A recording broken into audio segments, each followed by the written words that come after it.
Yield on cost. Hello, I'm going to show you how to calculate the yield on cost on a potential project you're planning to buy for investment. Many investors use different kind of rule of thumb to calculate very quickly whether a project might be a good investment for them or not. This is just one of them too. Yield on cost is a formula that more and more investors are using to calculate ahead of time the return on the total cost of a project once the project is stabilized. My name is Christopher Raimundo. I'm the real estate broker for Priority Realty Partners, and take a look how it works.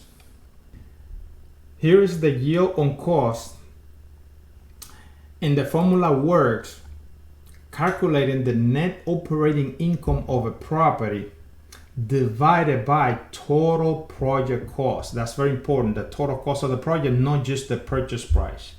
You take the net operating income of a property, let's assume is $117,692.64, which is the number that I received on a calculation I did on the property.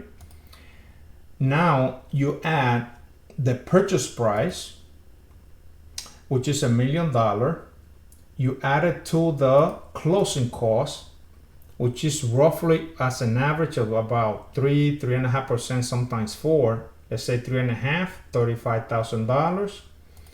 And let's say we have some repair costs to stabilize the building of $10,000. This is going to give me a total project cost of $1,045,000. That's the number we're going to use to do the calculation and do the yield on cost formula.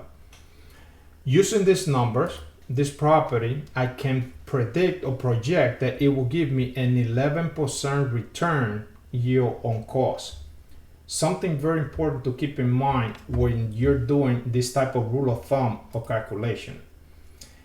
Income and expenses must be stabilized, and total project costs include the closing costs, repairs on the property, attorney's fee, and any other costs you may incur in order for you to get the property to a level where it's stabilized.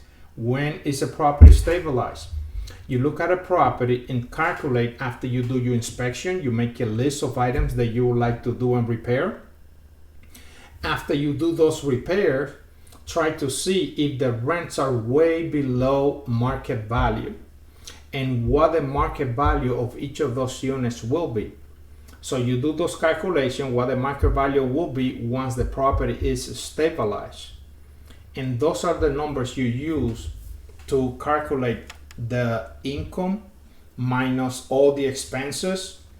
Remember, in order for you to have a true, correct net operating income, you have to take in consideration your vacancy rate. Don't forget to calculate the vacancy rate of the property so you can get the actual effective net income on the property. So then you can start deducting your expenses right after that. In regard to this, you do not include estimated mortgage payment if you're planning to get a mortgage, because for this purpose or yield on cost, you don't need to do that. On this example, you have 11%. This is a rule of thumb that is very easy to, once you learn it, it's easy to remember, it's easy to use, and it's excellent to predict or at least have a really good handle on what a project is going to bring to you after you buy the project, and you do these numbers before you acquire the property.